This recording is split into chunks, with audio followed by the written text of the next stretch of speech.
Welcome back to the channel. Today I'm going to be starting tanning a deer hide that my husband got probably about a month ago. I've never done this ever. Nothing even remotely close to doing anything like this. So this will be a very new experience for me. I've kind of made a DIY fleshing beam. It's just a temporary one I can fold down when I'm done with this. I'm going to see if I can tan this hide. I'm going to be following the directions from the tanning solution. So I'm going to be using this Deer Hunters and Trappers hide tanning formula, following the directions step by step on the back for hair on, and hopefully I have a quality product when I'm done. I don't really know exactly what I'm looking for in each step. It's kind of just a whole new experience, and I've read several books, I've watched lots of videos, so I have a pretty good idea of what I need to do and what things need to look like, but I don't know for sure. So I'm gonna get going on this. So I am going to wear gloves today. I hadn't really planned on it, but I looked at the hide yesterday when I took it out of the freezer, and it was kind of bloody and wet and all that. So I was like, you know what, I'm just going to wear gloves because it's kind of gross. So, see if this is thawed out, what it looks like all the way open. Okay. Definitely thawed out today, which is great. It wasn't thawed yesterday and it had been out for 24 hours, so again, I've never done anything like this before. I'm not totally positive how to go about it. So basically I just need to get all this fat and tissue and excess membranes and meat and get that stuff off.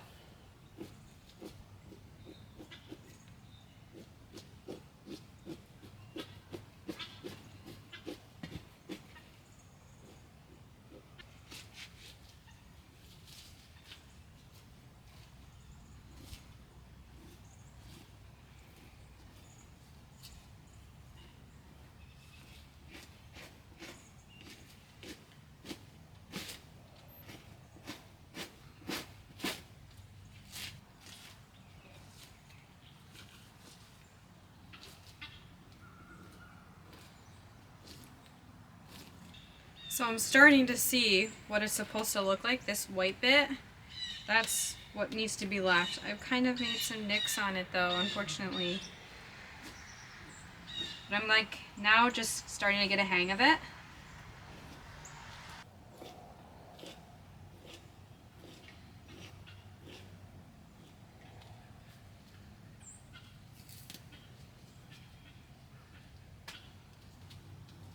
Where the bullet went in.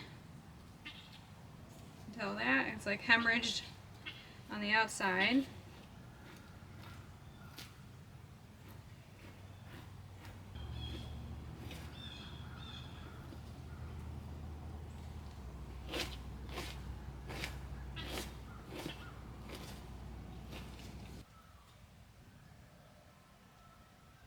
Alright, so I am done with the fleshing. I definitely made some errors, some holes, but now I need to add my salt.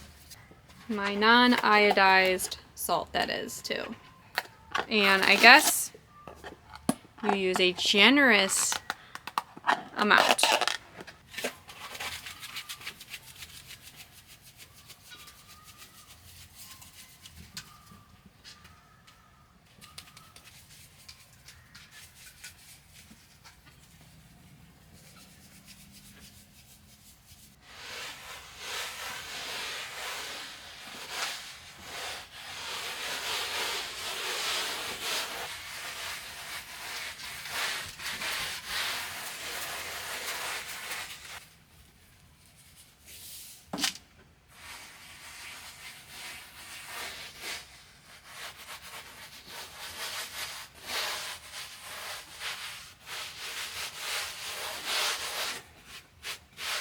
And then fold it on itself.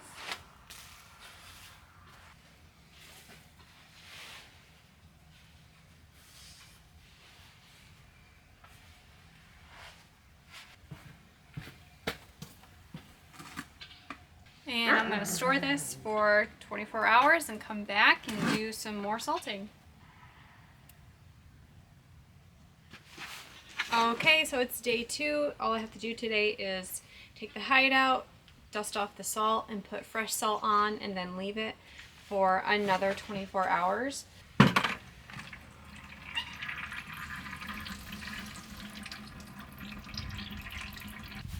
So I'm going to try to contain the salt into this bucket if I can.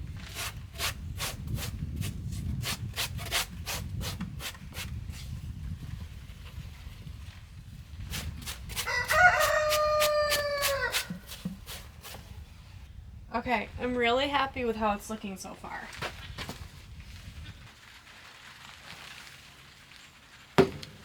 So I'm just gonna do like I did yesterday and put a ton of salt everywhere, especially the places I can see needs more salt, like these edges. What is crazy to me is how much it seemed to have shrank. But I guess that makes sense when you add salt. You're sucking all the moisture out and all the bad bacteria out so that when you go to tan it, the solution can actually go in. Just work it in.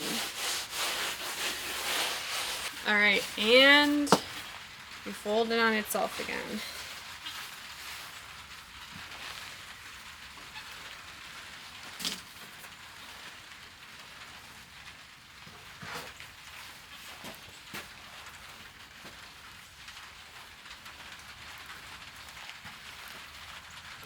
Back in the bucket.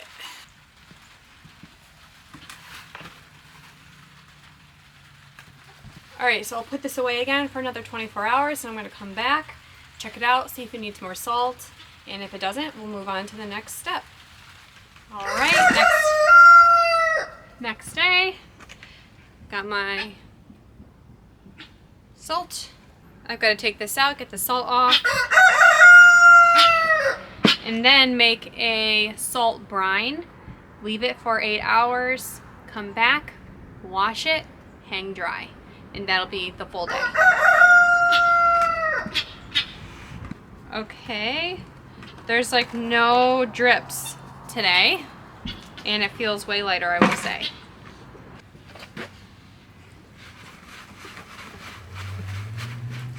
Alright, just gonna set this aside. Gotta take care of my salt and go make the brine. Alright, so I made the salt bath. This is a ½ pound of salt for every gallon. And I have 3 gallons in here. That should be enough.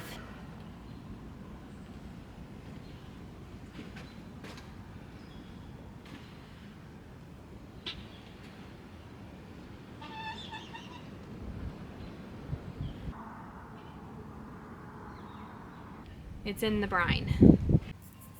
Alright, it's late. We're in the outdoor kitchen. We had no sun today, so I have no solar. But the hide has been soaking for 8 hours, so now I need to take it out, drain it, and then wash it with dish soap, and then I'm going to rinse it. And this is an off-grid outdoor kitchen, so this is what we're dealing with. And then when I'm done, we will hang dry it on my makeshift dryer.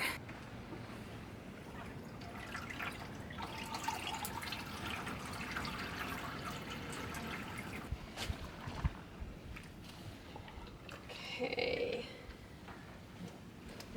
So I'm trying to be really gentle with it because I don't want to lose any more hair than I've already lost.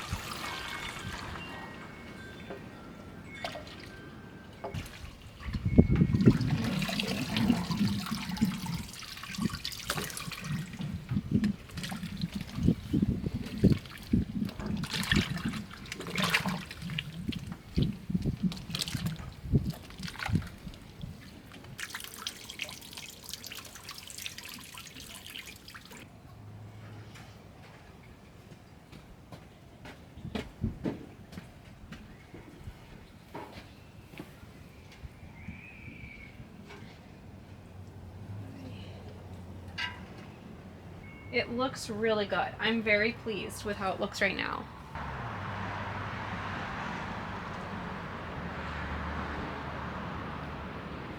So it's the next day, and it should be the day that I start putting the tanning solution on. My kids let the dogs out and forgot about the hide, so my dog got a hold of it, got it all muddy, got it all dirty. I've been researching what to do about this, and I'm actually still not positive that I'm going about it the right way. But essentially, all I'm finding is that you can rewash the hide in soap, and then rinse it, and then hang it again, and try to get off any bits that are still on there with a knife. So I'm trying to do that right now, scrape everything else off, because I've already rewashed it. And so unfortunately it's got all this dirt on it that obviously wasn't there yesterday. This is like a really nice white hide last night. And so I guess shame on us for not really reiterating that the hide cannot be near the dogs and figuring out a different spot probably, so the dogs had no access at all. So just really disappointing, but I'm going to continue on, and I'm just doing this. I'm just literally scraping any bits of dirt off that I can.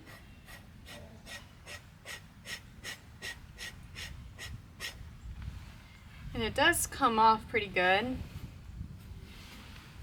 I looked up to see if I should try to like kind of do that pickling again, like with the salt bath, and it says not to because you're going to lose more hair.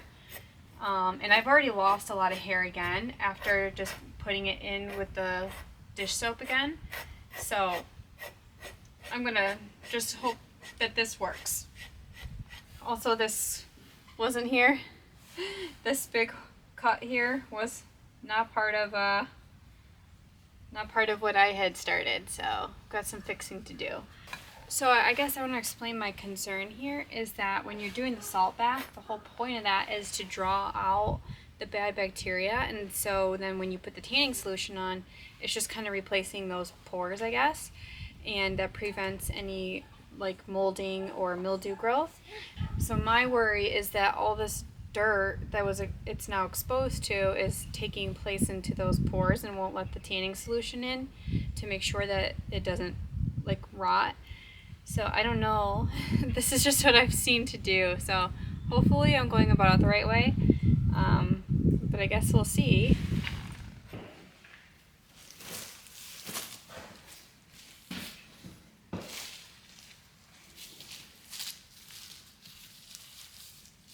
Alright, so I'm back and I'm going to be tanning it today. It looks okay from the dog. So I'm going to put the tanning solution on and I'm going to rub it in extra good. I'm going to spend more time than I anticipated on it because of the dog. And again, I'm using this tanning solution.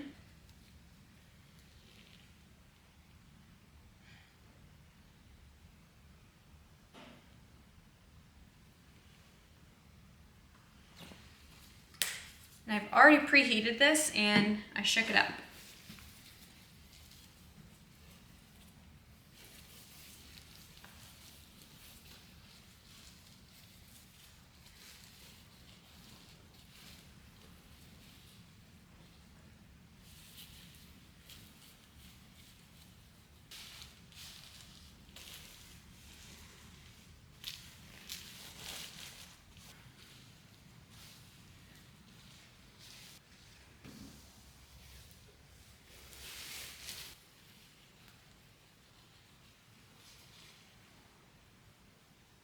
So I finished rubbing this in. I've put about half the bottle in and I think that's all I'm gonna need. It feels pretty saturated and rubbed in really well.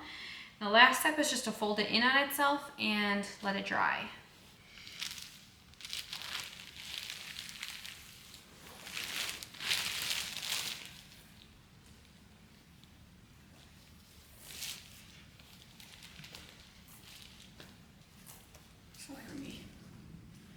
Alright, so I'm going to come back in about 12 to 16 hours per the directions and check it out.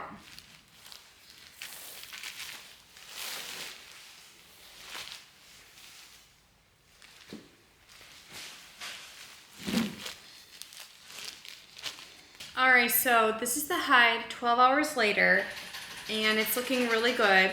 I actually did just attempt to try to sew up some of these holes And let me tell you, I cannot get the needle through at all. So I don't think that there's any concerns about anything further ripping. So my concern basically was that when I go to soften the hide, that I would rip all these holes even more, and I just don't think that's going to be the case. That was so hard to push a needle through. I really didn't even get the needle past the point of the pinpoint of the needle. And I guess it's just really, it's tough. So I think that I will attempt to sew it once it's softened, and then maybe by then I can sew it. I've seen people sew and it looks like it's really easy, but I've only seen them sew it in the end when everything is done. So I think I'm just going to do that and leave it. And then, believe it or not, I'm going to take this to the cabin, which is really weird, I know. And I'm going to put it in my bathroom because in here, the barn, it's 46 degrees. It's too cold. This is not going to dry properly. All right, here's the hide. I've got it hung on the stick, which, by the way, I feel like this stick and I have been through a lot. I might have to hang this on the wall too. But I'm gonna bring this to the cabin and hang it in the bathroom, and I'll show you that setup when I'm done because I can't carry this and the camera at the same time. So this is my bathroom setup where it's going to dry over the next couple of days. My dogs are literally standing outside the door, so we'll be guarding this room, and hopefully everything will turn out okay, and by the time I come back to show you, it will officially be tanned.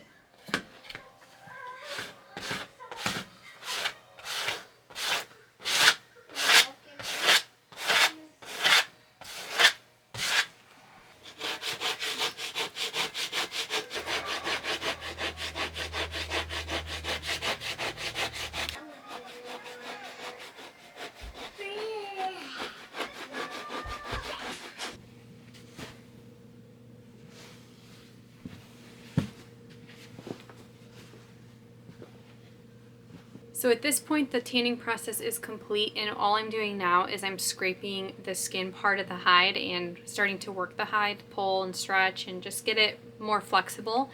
It's pretty darn stiff right now, and I'm just using, I broke off like a piece of wood and another little piece of wood. This little piece of wood is actually really good for like the edges, getting into those little cracks and crevices, and working the hide like that.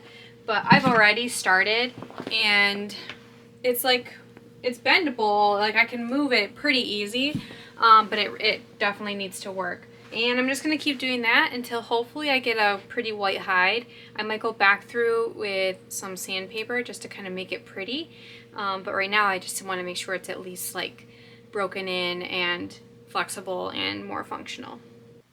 So this is kind of where I didn't do anything yesterday, and then you can see my line.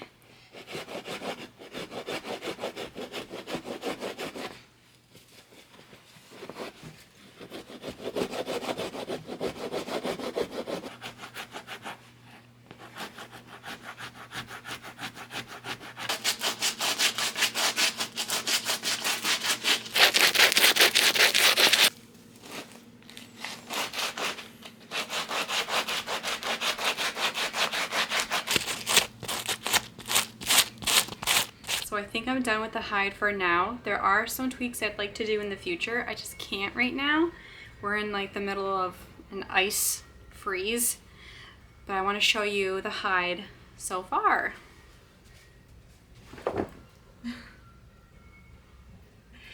It actually came out pretty good, other than my dog ripping it right there.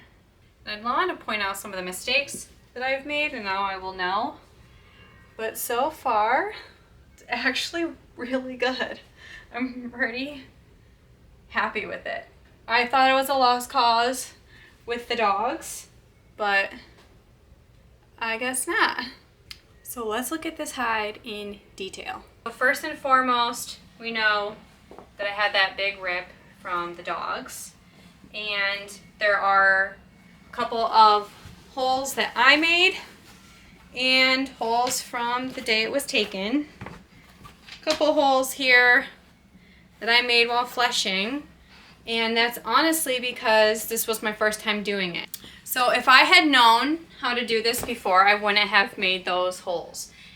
The reason being is because when you're flushing, there's like a tiny bit of membrane left on, and I thought for sure I had to get all those little pieces off, and I just couldn't get it. Like nothing was making it come off. Not even a knife, like not the flushing knife, nothing. So I ended up just saying, okay, this is not, those pieces aren't coming off. Hopefully they'll come off later. And they do come off later when you're scraping it and you're using the sandpaper and you're stretching it. Then all those pieces come off. So I didn't know, and because I didn't know, I put in 1, 2, 3, 4, 5 little holes. One of them is actually pretty big, so there's that. That's one of the mistakes I made just being a first time person doing this. I would say though, for the actual like skin, the flesh side, this is like suede. Feels really good. Here's a little close up on it. Probably could have done more scraping like with the sandpaper, but it feels really good. What else I could have done better was this dried too fast. Because it was in the barn and the barn was too cold, and actually was getting colder because, like I said, we're having negative temps right now. It was not going to dry in the barn, so I had to bring it back to the cabin to dry. And if you have a wood stove, you know how drying a wood stove is. Within, I think it was a day and a half, it was nearly completely dry, and I just didn't have enough time to just work it.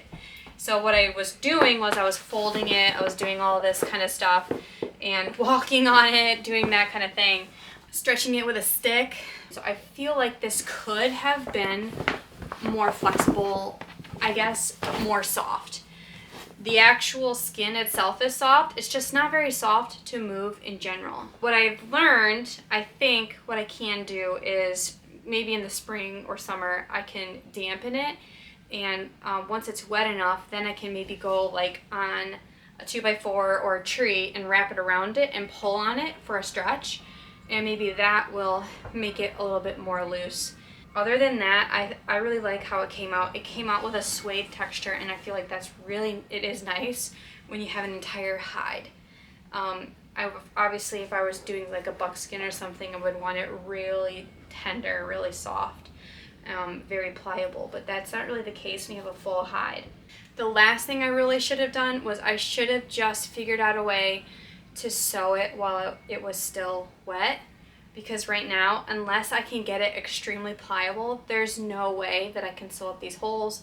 There's no way I can sew up that area by the dogs. Like this area seems like it should be able to pull together, and it just doesn't. It's like, it's not gonna go nicely. So there's like no fixing that, I don't think, unless I can get this really stretched out and really pliable. So that's kind of a bummer. I really probably should have just figured that out. I have now purchased leather needles, and hopefully that will do the trick with like a thimble or my archery thumb ring maybe. Should have done that. So now I've kind of got these like permanent holes. First time ever tanning, and I'm very pleased with how it came out. So thank you so much for watching. This isn't a how-to video. This is just me documenting my experience tanning for the very first time ever. And maybe you can get something out of it if you've never tanned before, and maybe you have suggestions for me if you have tanned before. Either way, you can leave a comment, and I'll see you in the next video.